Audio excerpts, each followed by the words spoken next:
This episode is brought to you by Scott Consulting. If your nonprofit needs branding and fundraising strategies to propel continued sustained growth, then you need the Cobra. Scott Kammerman with Scott Consulting. For a free consultation, email the Cobra, Scott Kammerman, at scottkammerman@gmail.com. That's Scott, Kammerman, @gmail.com. And put in the subject line, I need the Cobra.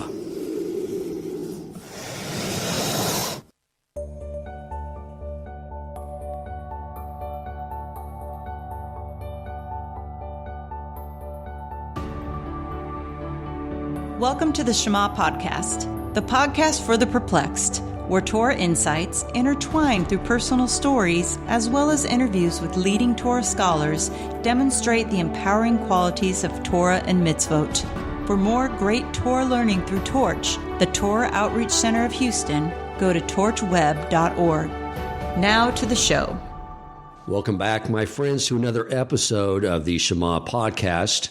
I hope everyone had an amazing Pesach. I had not had an opportunity to sit down at this microphone and record an episode since. But I did come up with an idea over Shavuos In that I wanted to discuss with you because, as you all know, we are in the counting of the Omer. And we're in this process of building ourselves up to receive the Torah once again at Shavuos.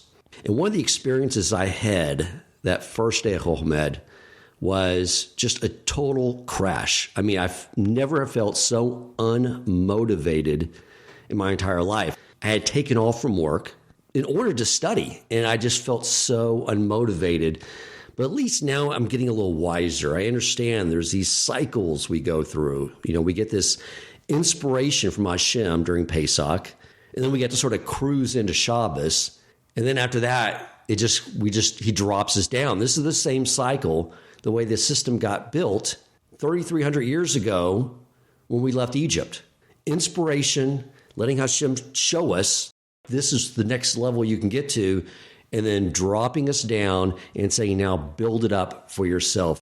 I was looking around trying to identify something that would inspire me. I looked around and my eye caught this thick black book, and I kept looking around, and I went and finally grabbed that book and saw it was The Anatomy of the Soul by Rabbi Nachman. And I was like, of course, Rabbi Nachman, he's our coach in these matters. And I began to sort of go through and learn what I could learn to build myself the way Hashem wants me to and take advantage of this opportunity. One of the things I did recognize, though, is that when a Jew is in the game, you know, they're not sitting off in the bleachers in the seat watching the game. They're in the game. They're dedicating their life to growing closer to Hashem. I realize we're all going through these same cycles together. So I reached out to my friend Scott Kammerman, a.k.a. the spiritual athlete, and now a.k.a. the Cobra, just to check in and see how he was doing. And we talked a lot about what we were going through, what we were doing to learn from this experience. And I decided to make an episode out of it. Totally unscripted, just getting together and talking about what we've been studying, what we've been learning, what we've been doing to take advantage of this process. So, Scott, thank you so much, my friend, for coming on. Hey, great to be back with you, Dan. Okay, first, before we get started, I just have to find out what you think of this ad I did for you. And I will say, as you know, I have no formal training or education in the field of advertising. However, 8 years ago, I did binge watch every episode of Mad Men. So what I did was I harnessed everything I learned from watching that show, and a whole med, so I didn't have to work. I had a couple of martinis for lunch, and it worked. It just like flooded me with all this creativity. And I came up with this advertising campaign for you. So what are your thoughts? Well, you know, it's funny. I'm not ever described as a man of few words, but I would say that at first approach was first time I heard it, I got a little scared. The Cobra there, that's legit. But I have to say thank you. I thought I was incredibly creative. In fact, I didn't even get it at first. I'm like, well, the Scobra Cam, that's sort of, it's an acronym of my name. It wasn't anything, I really sort of thought of when I was putting it together. But you found the Cobra. You found the Cobra in the middle of it there. And I said, I think we were even talking about it. I said, how did you come up with the Cobra from Scobra Cam? Oh, wait. So I don't claim to necessarily be the brightest bulb sometimes when it's sitting right in front of me. But then when I heard about that, I thought, oh, look at what a smart guy. I mean, there's no, you're not a madman at all. You're a brilliant man. You brought that together. So thank you so much. Actually, I think it's amazing. Someone who appreciates creativity, tries to bring that to the table himself. I think it's great. Thank you very much. All right, we'll see how it goes. I won't bill you until the money starts flooding in and you have to hire people to come up with meeting all the demand for your services. But, I was thinking like here in Houston, there's this famous attorney, the Hammer. Like, who would not want to hire the Hammer? I was thinking, who would not want to hire someone to really come in and help out with their business development needs? Then the Cobra. It just sounds like an awesome someone who gets things done. Like to watch those, science shows where they see, we have snakes and, predators and everything like that. So I know what the sound of a cobra makes, but, I guess kind of hearing it and seeing it is two different things. But it's pretty intimidating there. So I'm much nicer. I'm much nicer. You are. You're the sweetest cobra. I don't want it to convey that. We'll see how it goes. I'm not going to share where I got the cobra noise from because they may want royalties. But anyway, so one of the things that I was learning first from Rabbi Nachman is about the importance of being in a state of joy. And he says it's the hardest thing to do, but it's so important. And I was really contemplating this, and I was studying this concept from him, and really found two avenues to get there. And one is really what made me think of you actually, and why I reached out to you that day.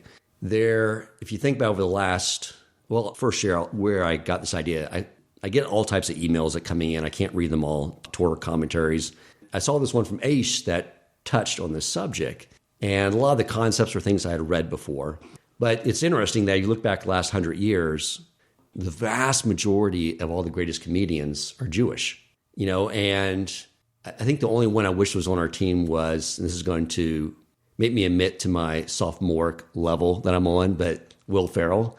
But what the article went on to say was that it was discussing this commentary of Rabbi Hirsch on the verse where the Jews are standing at the Sea of Reeds.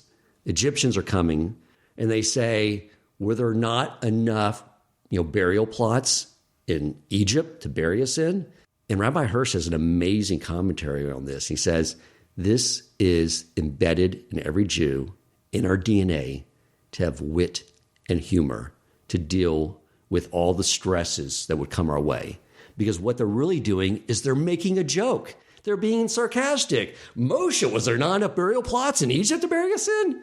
It was a great, amazing insight. And there's something else. I think I've shared this with you before, but I didn't know the details. But there is a story of a Rabbi Baruch, that was in a marketplace. Eliyahu or Elijah comes to visit him. And he says to Elijah, so is there anyone in this marketplace that has earned Olam Haba? And Elijah points these two men, and Rabbi Baruch, he gets curious because they don't look like some Torah scholar with their demeanor, their dress. And he goes over and says, what do you do for a living? Basically what we would call a comedian today. And they say, yeah, we go around and we find fellow Jews that are not looking happy and joyful, and we cheer them up. It's such a holy thing. And I know my proclivity is to be an introvert, to be constantly in contemplation, and it's good to be like that, but it's also good to be present and engaged with the world around you. One of the things you're very good at is totally being present, engaged, and cheering people up with humor. So, that's sometimes we need that external influence from each other, especially when we know we're in these cycles where we need some cheering up. But the other aspect of this is really just gratitude. It's such a basic concept in Judaism, but I just realized it's not something I have proactively done recently. And I think that came up actually when I was talking with you that morning about just sort of, when it comes to all the different things in your life, just being grateful for what you have instead of focusing on what you're lacking. When one has gratitude and one is grateful for blessings in their life, you take a moment back, it's easier to bring a smile to your face. This is what I found, especially I would say over the last year or so when I've really tried to do a lot of reflection. And actually, I mean, you mentioned Rabbi Nachman. I've really been reading a lot more with regard to Rabbi Nachman and his suggestions for living a good, God-fearing life and connections with Hashem, and the importance of being happy and being in the moment, being grateful, all the things which you were talking about. And one of the things that's so simple to do, and without realizing it, we're not doing a lot of times, and that is walking around with a smile. Our natural inclination a lot of times is just to be, maybe at best, have no expression. But if you try walking around, I'm not talking about weird. I'm not talking about like out of Batman, like a Joker or something like that, where you got this, carved in face. But just to focus and be in the moment, when you're in the moment, and be aware of the fact that you're smiling. If you're smiling, you automatically feel, at least I do, some level of elevation and happiness. Right. And that I found for myself when we're talking about laughing and sort of engaging with people and having fun and trying to maybe make people laugh at the moment in whatever circumstances that they're dealing with, including myself. It always begins actually first and foremost with a smile. But it's a process though, pausing, especially at times when you're feeling the challenges of the Yetzer Hara, to get upset. You take a step back and laugh at the fact, as I find myself doing now. I smile, I laugh at the fact, and I say, there's the Yetzer Hara trying to get me upset. I automatically turn it around. I use that momentum like a pendulum, and I let it swing back to automatically then put a smile on my face and say, you almost got me, Yetzer Hara.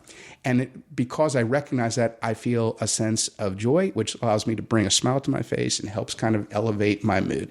This is something I've been working on myself over the last, I would say, 6 months to a year in particular. It really culminated, though, with Pesach. Pesach being the start of the new year. And in fact, every day when I was doing my davening, I was making sure to say to Hashem, okay, it's the new year. I really want to up my emunah. I want to up my being positive. I want to make sure to up my understanding that on a daily basis, everything that I'm doing, I'm putting in my histadlus. The rest, though, is up to you. I'm elevating it to you. I'm not going to be upset. I'm not going to be angry. You're in control. And from there, it's every day. It's working that emunah muscle, because every day you have to. You can't look. You're a guy who's a good friend. We joke around about your amazing workout schedule and everything, and because you really give 150%. We always talking about clanging and banging with Dan Coleman. I'm waiting for that to be the spinoff podcast here and everything. But I got to tell you that you've got to be consistent with that working out. You want to go maintain that muscle mass and increase. And so that's the way I certainly have been thinking about it now myself. And as a result of all of these steps that I'm talking about, it's helped elevate my mood, and I think hopefully it's put me in a situation where I find myself more joyful and at times more silly as a result, playful silly. But to your point, it does. It brings me a great amount of joy to be able to be silly with people and let people laugh, especially those who are maybe feeling a little bit down or frustrated. It does. It's very satisfying for myself and brings me a lot of joy. Yeah. Well, look, I mean, for one, changing your physiology, Rabbi Nachman, all talking about where he would just get himself in a joyful mood. I read his biography, and he was saying like he would just get up and start acting so goofy. I mean, he's like the greatest tzaddik that was in the world. And he would start acting so goofy, jumping around in order to get himself in a state. But the truth is that, yeah, when you put a smile on your face, your body's like, oh, I guess we're happy. And the emotions change in line with that. But the other thing is when you're focused on cheering someone else up, guess what? It cheers you up too. So what he was referencing, by the way, with clanging and banging is Scott has had the great privilege, along with Rabbi Cohen, of staying in my guest room, which is right next door to my workout room, and being woken up to the pleasant noise of what Scott has 110%, nothing less. It's called clanging, banging. And he suggests I do a podcast where people just listen to me working out. I'm not seeing it. I think I'll just keep that special moment for you and Rabbi Cohen. Dan, you have a committed fan base here for obvious reasons. You produce amazing podcasts that have a positive impact on people's lives. I, for one, am a big advocate, as I said, of the fact I don't think you need to do anything on this podcast. This is a secondary podcast there. Let's just bring the microphone in there when and just let people hear that exertion on daily exertion there. And I mean, I'll tell you right now, it'll either motivate them or scare them, one of the two there. Something's going to happen out of the whole. Yeah, something will happen. I don't know. Something's going to happen. This guy's a maniac. Yeah, because I hear. Okay, so back to what you were originally saying too. That morning when I crashed and burned, I went back and looked at what thoughts I was thinking in the morning. And it shows it's like, and it's something I've been really working on too, is you have to be proactive with the thoughts you keep in your head, which is why you got to be thinking about something Torah related. Because if you leave a vacuum, your answer will all put stuff in there. So my thoughts, even though I was off from work, were about work and about the frustrations of the outcome. Was not going, all the work we're putting in there, I'm still not getting the outcome I want, which is nonsensical because my mind was just running on autopilot, being driven really by my Yetzer Hara. And that's what was getting me just sort of frustrated and down. And then one of the things we talked about at the Pesach Seder together, Scott, it's something I had read and something I knew I wanted to make sure I carried with me into this year.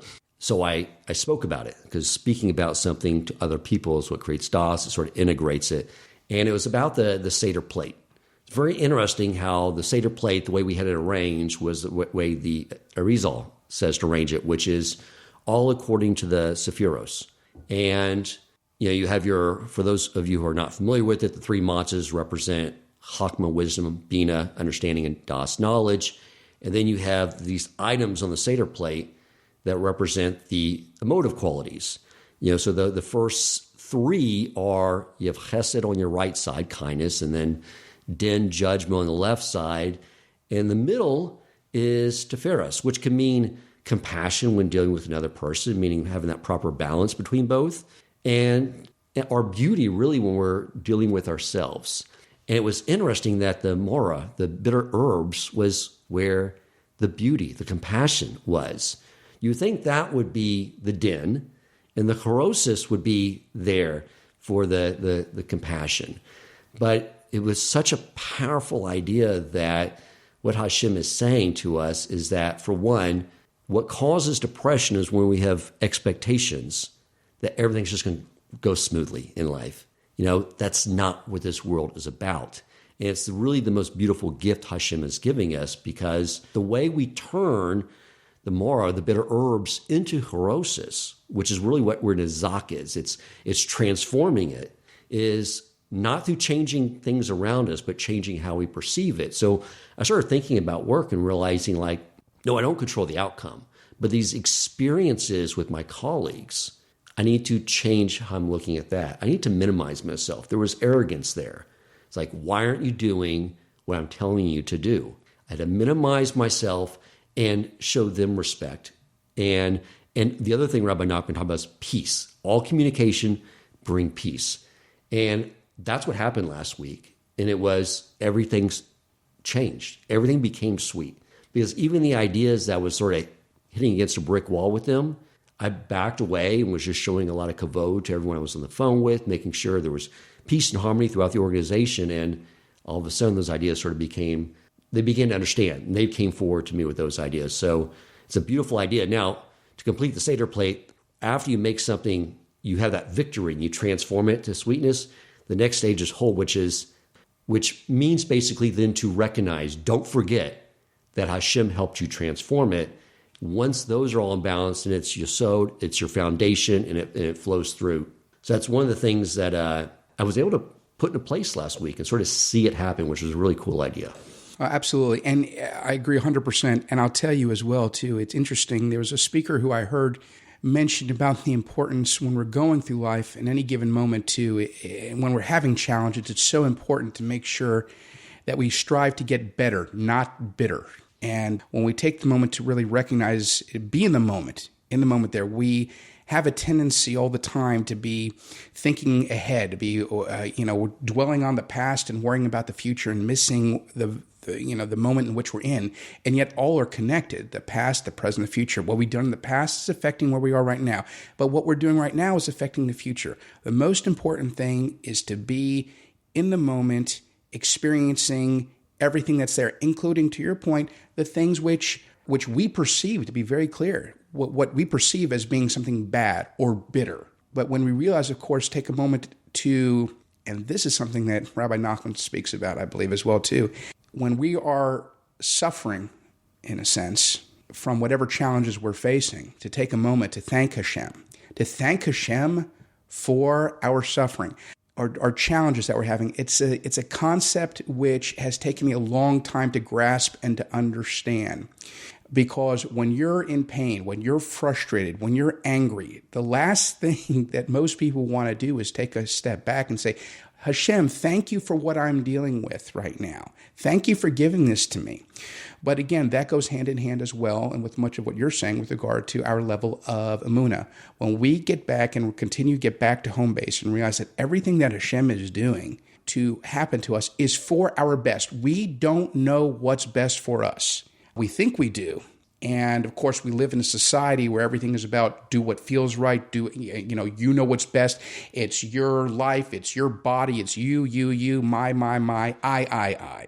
And that's not what it's about. We understand that everything comes from Hashem. If it comes from Hashem, who loves us more than we can possibly fathom, that if it's coming from Hashem, it's meant for our good. Our inability to understand that is what we then therefore claim as suffering and the challenge. But that's on us. It's not on Hashem. And so my own sort of epiphany that I would say I would have, really, I've heard this message for years, but it finally, Baruch Hashem, it finally took root, I would say a good 6 months to a year ago, maybe more like 6 months ago.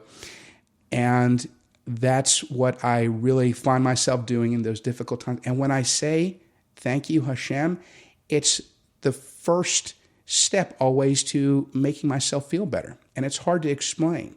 And it takes time to go. Everybody's looking for an instant cure these days, an instant pill, an instant something, instant.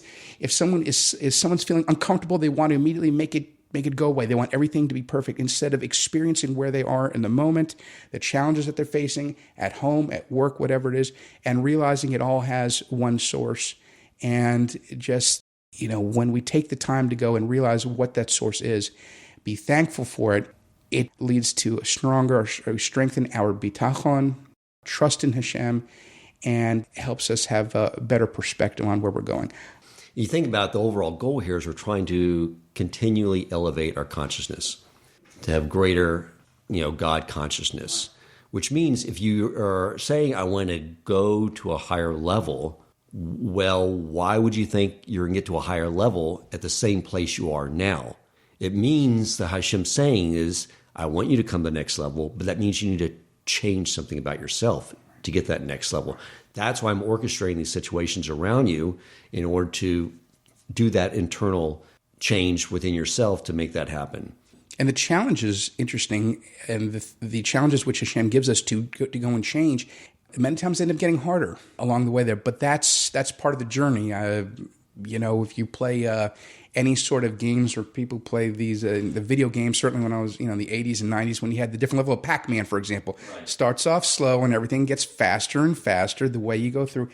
But your score's going up. Every level you pass, your score's getting higher and higher, and that's what's about. Because what would be the fun doing the same challenge over and over again? You're not getting any better. You're doing the same thing.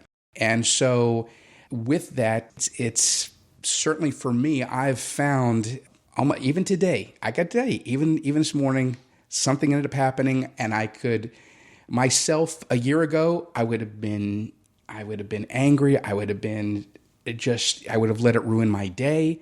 But with a new way of compartmentalizing, I would say, a new way of compartmentalizing my thoughts with keeping Hashem in the thought process with regard to emunah and understanding exactly where it is, it helps me. It's helped me big time to be able to therefore go and deal with it as I mentioned, take a step back, smile.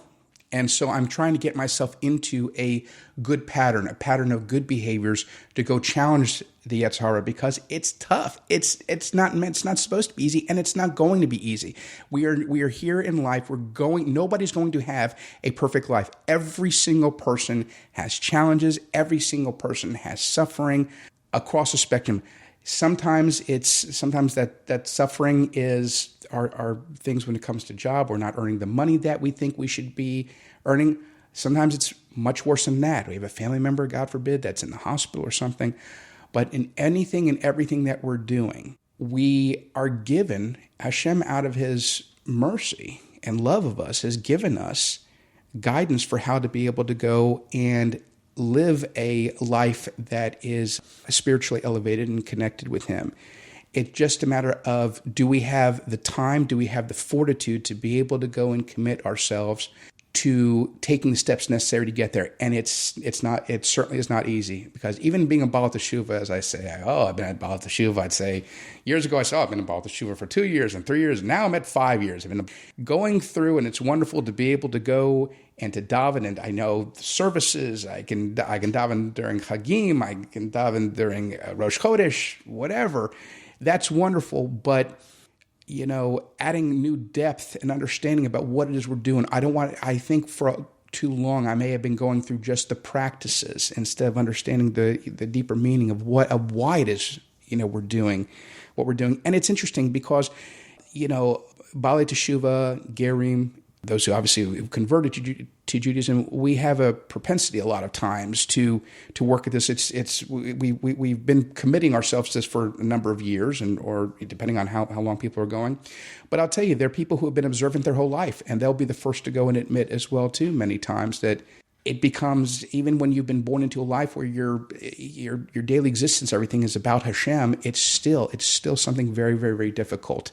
And so understanding that and realizing that it's difficult for everybody. Right, exactly. That's what I'm saying. And then we have all these cycles through the year, know that we're all going through this together. I would tweak what you said.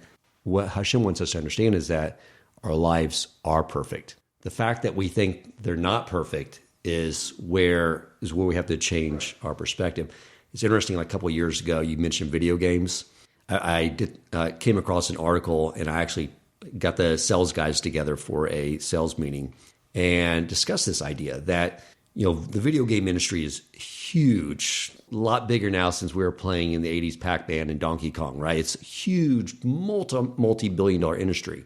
And they really have broken down very scientifically what gets people into a game. And it's a certain level of resistance, but as their skill increases, they continue to put on the resistance. And they call it, I forget the word for it, but it's like the sweet spot, where it's like as the skill grows, the game gets more difficult because no one wants to play if there's no resistance, there's no challenge.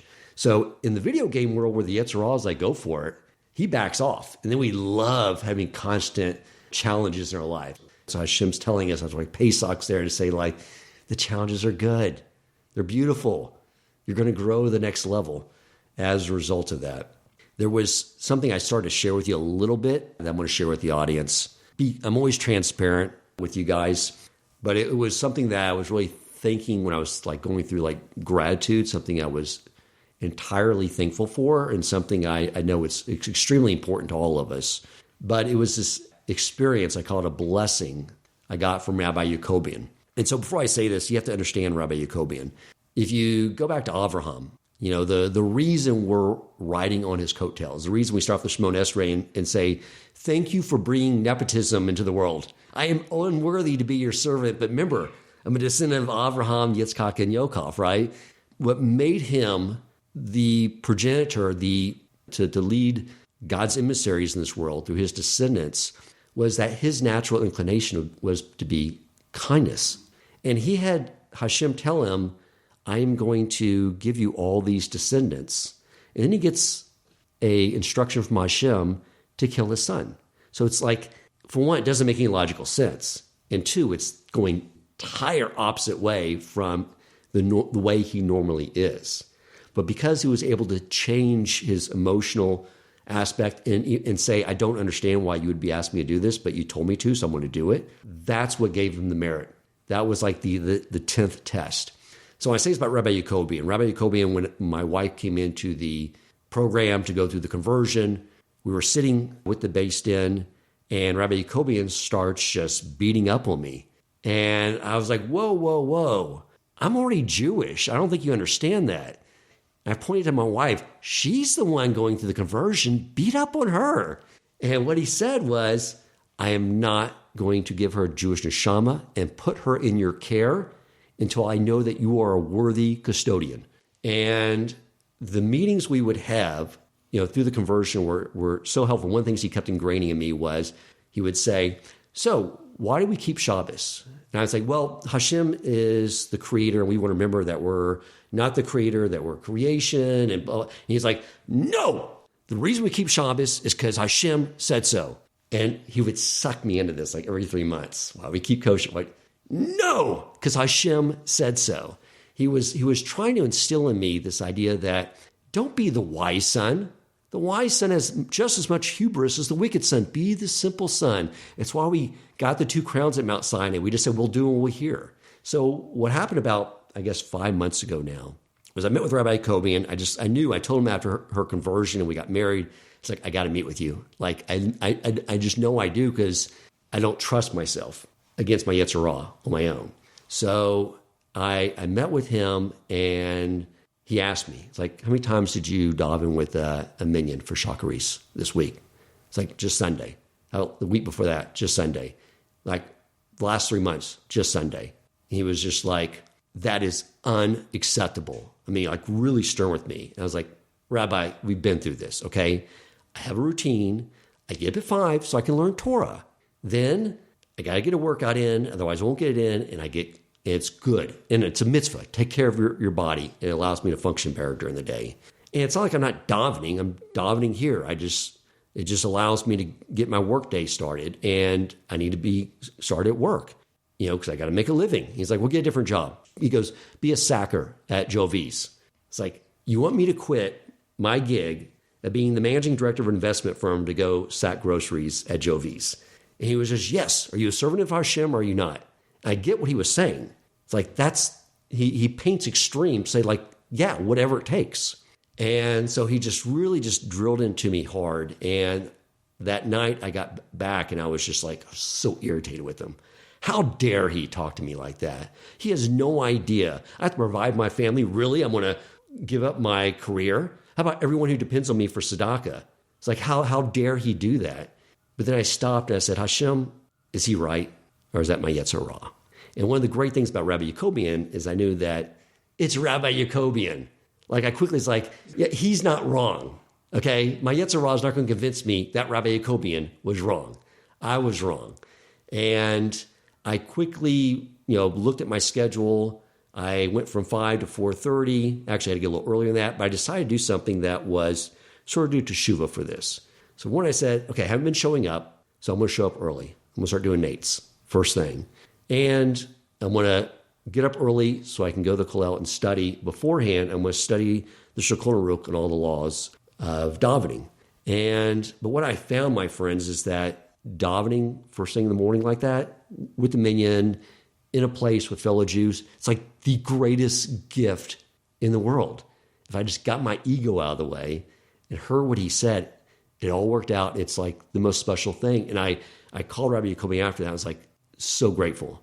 And I told him, I was like, I know that when to rebuke someone, you have to love them as much as you love them yourself, and you have to know they'll be open to it. And I've always said, I will be open to it. Come at me. But I said, I learned that if you rebuke someone and they don't follow and they don't change, then their sin becomes your mitzvah.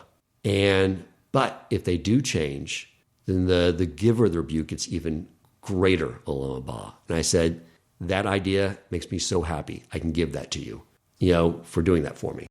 You hit the nail on the head at one point in that story too. It was the pivotal moment for you. You were angry, but you said, I paused and I assessed, and you spoke to Hashem. That's exactly the approach I found for myself as well. At times when you think, and where, to your point, where was the driving force behind that? The ego. that the ego, how dare they speak to me? Do you know who I am? And I'm saying that not because Dan Coleman's an amazing guy. I love him. He's one of my best friends. But exactly, that's the feeling. I know I go and say that's what it's all about. And I think that's a reason why there's so much madness in the world today, is because people don't pause. They don't have a conversation with Hashem, and they immediately react with whatever's there. And that's the playground of the Yetzer Hara at that point. And that's why, as well, too, the understanding and through studying Musar as well, the importance of keeping ourselves low, doing what we can to keep the ego down. I think I may have mentioned to you, someone had brought up a story. This is from Rabbi Shlomo Wolbe's book, where he specifically, I love the story. I have this image in my head based on his story, that he was flying back to Israel, and they were on a plane. This was it had to have been in the 70s, I suppose. And they were flying very, very low to the ground. And he asked the flight attendant, why are we, I noticed we're flying this is kind of dangerous. We're flying very low to the ground. The flight attendant said, well, we're actually avoiding Egyptian radar. And he used that as one of the many examples of the importance of keeping a low profile, about keeping one's ego in check. And it's a great reminder there, too, about that, because that's the source right there of so much of that, to go and realize. And it's hard. Again, it goes, especially as I keep going and saying, in the society in which we're living at, where everybody says, look at me, I'm on Facebook, look at all my friends, look at my vacation, look at what I'm doing here. And expansion of self. I'm at the Astros game, I'm with this famous person, I've got this, look what I ate. I mean, I can't go and say what I've told you before, what I want to go and respond to people, go and put up pictures of food that they ate. I just have to tell you, though, it really, this is, you see a theme with everything that we're talking about here, because it really is all interconnected, just like all the wonderful things we're talking about, Emunah, Tachon, and joyfulness and laughter and smiling and happiness, as well on the flip side, the other side of that coin as well, too, the issue of ego and self-centeredness and the Yetzer Hara and this sort of playground, as we're saying, for the challenges in our life and how we actually end up responding to that.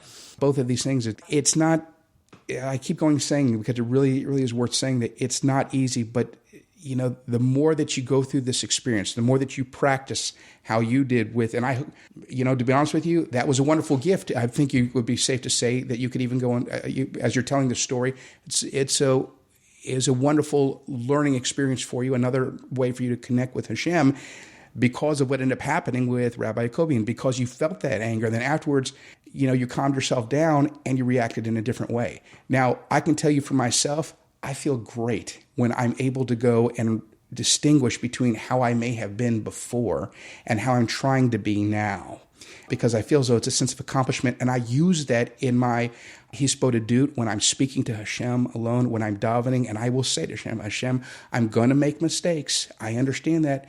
I'm still going to end up getting angry. I'm going to miss things. And sometimes I won't be able to completely control myself, but I'm trying. And I can only do this with you. Will you please help me? Will you have mercy on me, please, as I'm moving through this process? And you know what? He does. There's a couple of things come to mind. First, on the Rabbi Jacobian thing, I call it I got a blessing from Rabbi Jacobian. And I go on, tell people, I've told a few people that, they're like, it's not like the blessing, like, may you have good health, and, but it's, if you go back to the story of Yaakov giving blessings to his sons, the first three sons were Reuven, Shimon, and Levi, and it's tough rebuke, and there's a lot of commentaries like that. They got the most amazing blessing. Why? Because they knew precisely what to focus on. And that's why, having someone, that's why I tell Rabbi Jacobi I love having him around, because it takes a lot of love. That's like him being tough is like I was saying, that's why I brought up Avraham. It's against his way. He's actually the sweetest guy in the world, but out of his deep love, if he knows someone says, I want it, he'll be there to help you out. And the thing I was telling him too that was so scary is if you look at the reasons why I wasn't going, you were talking about how as you grow, your Yetzer Hara becomes stronger, so everything keeps in equilibrium. That's why someone who's religious from birth, they still have challenges. They just have a stronger Yetzer Hara. My reasons for not davening with a minion was, one, it's very holy to daven where you study. That's one. Two, that to also have words of Torah and davening the place where you conduct business. It's just almost like lighting an Emunah candle that you can smell throughout the day while you're working. And the other thing was that, you're trying to come close to Hashem. Are you really just trying to impress other people? Are you got to be in the shul studying, you got to be there davening around other people. Now, these, of course, were all reasons of my Yetzer Hara, which sounds, it was a very good argument. Like, right, I just study and daven Hashem here in my office. I don't need to be out there trying to impress other people. But that's why I told Rabbi Cohen, it's so scary. Like, it was a good argument. And you're absolutely right. And it should be mentioned, and it's worth mentioning exactly, that the Yetzer Hara is very crafty in its attempt at coming at you, because it's not just the overt things like get angry about a situation. It can be to the point of what you're saying as well. You don't need to, you're doing enough. That's a big thing I hear all the time. You're doing enough. Oh, look, you had a long day. Just stay here. You're going to say the same prayers. It's not there. It's the same thing. It's the crafty way to get you to, especially as you're advancing. This is the higher level of Pac-Man we're talking about now. The higher you're moving up there, so it becomes more challenging. I like what you said also with regard to Reuven and Shimon and Levi, with regard to when they were being rebuked, because of course, and we know of course that all of Yaakov Avinu's sons, all of his children were all tzaddikim. And of course, what does it say that their reaction was as they were being rebuked? They didn't respond. They didn't try to go and protest. We just read about, I think it was last week's Torah portion, when Aaron HaKohen lost his two sons, and his response as well when he was rebuked. It says in there that he was quiet. He didn't respond. He didn't respond in anger. He didn't protest. And that's incredible discipline. These are examples we have from our forefathers of exactly how we should be. And we talk about some really extreme cases there. Aaron HaKohen is one of my favorite figures in all of Torah, especially too because of he was so beloved by all of Israel, by all the children of Israel, because he was so much about trying to bring people together all the time. Right. And he was always about peace. And just another example here too.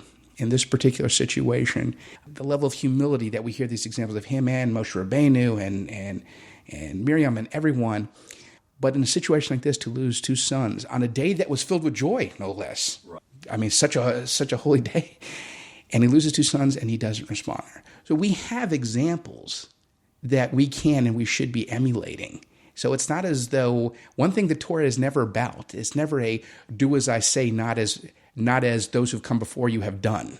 Instead, with the prophets and those that we read and learn from the Torah, we see these stories, we learn these examples of exactly how, because they lived it themselves. And these are very extreme examples. So to your point, if we feel a personal affront for something, we want to respond and so forth and say, who do they think?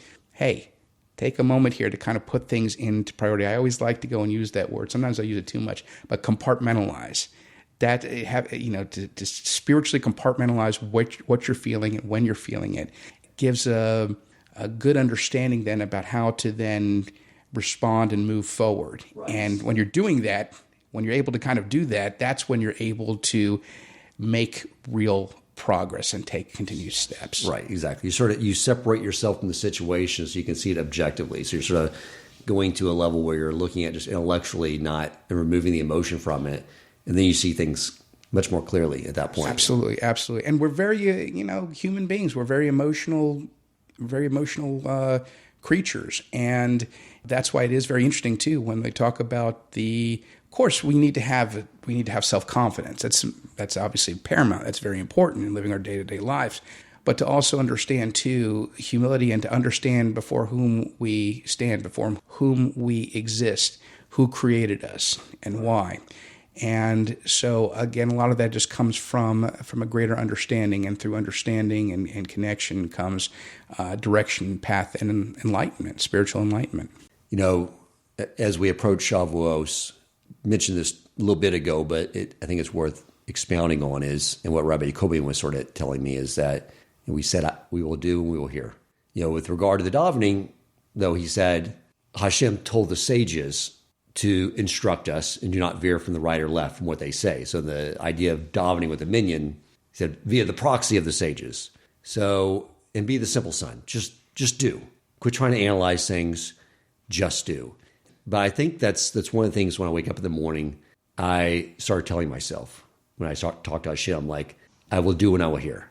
Like, whatever it is, whatever the mitzvah is, whatever the minhag is, whatever it is, I need to do it. I don't need to understand it. And that itself, and I brought this up the first night of Pesach, that is the system for humility.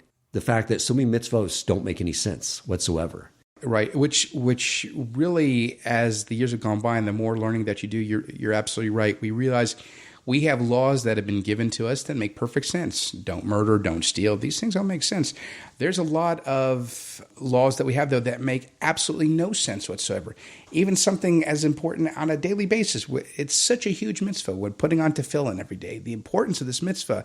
But we're wrapping these black boxes on our arms and our heads. And well, why is this so? Even down to the concept of, at times, even Shabbos. Sure, from a macro perspective, okay, a day of rest. But if it's a day of rest, why do we have all these rules then? Why can't I just rest the way that I want to? Hey, for me, I enjoy going to the ball game. I enjoy going and having fun with people and driving in the car. Well, we have the rules here. They're things which we understand and make sense. And for those that don't, you have to understand that this is where we're talking trust all the time, that the one who's telling us what to do really knows what's best. And if we're unable to understand, that's on us. That's not on Hashem. Yeah, exactly. It's the acceptance that we are creation with finite intelligence and we have infinite creator. And a lot of the pushback is with people trying to, who are not observant and looking at us like, what are you guys doing? It doesn't make any sense to me. So therefore, I know more than an infinite internal creator, which is problematic. Absolutely, and especially I think with regard to us as people who have gone and gone on a spiritual journey and done a lot of learning along the way. Absolutely, we know where we came from. We know what that thinking was. It's so painful to hear amongst some of our Jewish brothers and sisters who who believe that the Torah is, chas v'shalom, God forbid, archaic, or they say that, the Torah is like the Constitution, it's made to be changed, it's a living document that's made to be changed. But what it is there's also people who don't understand, unfortunately, the first thing about Torah. They've never taken the time to go and learn it and study it. At first glance, they see, they look at it from a macro perspective, and they say, well, here's, this is how we're going to make it applicable to today. And because we're going to make it applicable today, we therefore have permission to do whatever we want as well. We're going to make the Torah, just like we're going to make the Jewish faith, go and conform to us. And that's why, and I know I've spoken with many people about this, and people are in shock a lot of times. Unfortunately, the length that even some synagogues go to have something that's flashy. They're focusing on entertainment. They're so desperate to go and just get people, to hold people's attention, that what they're doing and what they're espousing has nothing at all to do with Torah. And Torah is the foundation of Jewish life. Without Torah, what are we? We're nothing. And so it has been, unfortunately, in some circles, has been diluted so much to where, what are you walking through? What is this about? Yeah, it's the ultimate sign of arrogance. But that's why those synagogues that subscribe to Jewish denominations are really struggling right now. Absolutely. And if the decision tree, I've said this a lot on this podcast, if the decision tree, like many people say, is that the Torah was written by men, which is what creates this Jewish denomination idea. If it was written by men who lied and said that the Torah came from Hashem, a creator, then that means the origin of the Jewish people is a group of liars. So join the synagogue, pay your dues now, come see. What? It makes no sense. Yeah, exactly. I missed something there. Exactly. I don't know how they got that point. You're absolutely right. But people are waking up, thank God, and going forward. So I think a general theme here that we've sort of been discussing is, one is it's arrogance. You can't grow with arrogance. You got to be open to rebuke. You have the right rabbis in your life, and you got to tell them, I welcome any rebuke, because most of us rank and file Jews are defenseless against the Yetzer Hara, who's going to get more and more clever. And to take our Yiddishkeit seriously, but don't take ourselves so seriously. Right. And it's interesting, too, because it's so simple. Sometimes the simple sayings that we hear, get lost in the daily normal vernacular. People say, you hear all the time, someone gets angry, people go and say, hey, take a deep breath, take a deep breath. Let me tell you something, that has Torah roots when you hear that, because basically it says that when one gets very angry, you should take a deep breath, because to help cool down the heart. The heart's where the Yetzer Hara goes and lives, and by taking the deep breath in and holding it, it can help go and has a calming effect on you. Now, again, it's become part of the common vernacular. People say, whoa, take it easy, take a deep breath, take a deep breath. But there's a source for this. And so that's what it is. So this is, you can see the beauty of Torah and everything we're looking to do in just even the simple things we do every day. And it can give you a moment of clarity amongst a cloud of anger and disdain. It's amazing how that can happen, because I know that's something else I put into practice. If I feel that angry for whatever reason, or if I feel slighted, or by pausing and taking a deep breath and analyzing the situation and compartmentalizing, I'm saying it again, where everything is, to be able to go and everything we're talking about, go through the checklist. Hashem, I know everything that happens is as a result of you. Putting my ego in check, understanding everything comes from Hashem. I start going down there, and by going down the good checklist in my mind, I find a sense of calmness there, and by doing so, it's a connection with the Creator and provides a clarity and direction that, without doing so, it's scary to think how I might end up reacting, because I, in the past, and as a lot of people are, can be very impulsive. And that's something I've really been able to work on as a result of this adjusted way of thinking and approaching based on how we're supposed to approach situations. Amazing. It's the horse and rider. We're neshama in a physical body. That's right. It's our job to grab the reins and elevate it. We are neshamas with bodies. We are not bodies with souls. Right, exactly. Beautiful, Scott. Thank you so much for coming on the program, on the show. I appreciate your insights. As always, again, the spiritual athlete, the spiritual swim buddy. I think you coined that one in the last. Spiritual swim buddy. Hashem's going to call out and say, where's your spiritual swim buddy? So you and I need to link up there, buddy. And now the Cobra, the Holy Cobra. All right, beautiful. Thank you, Scott. If you enjoyed this episode, please consider supporting Torch so they can continue to spread Torah wisdom to the world by making a donation at torchweb.org and clicking donate in the top right corner of the page. And if you would like to get in contact with our host with comments, suggestions for future topics of learning, or questions for him or his guest rabbis, you may email him at president@torchweb.org.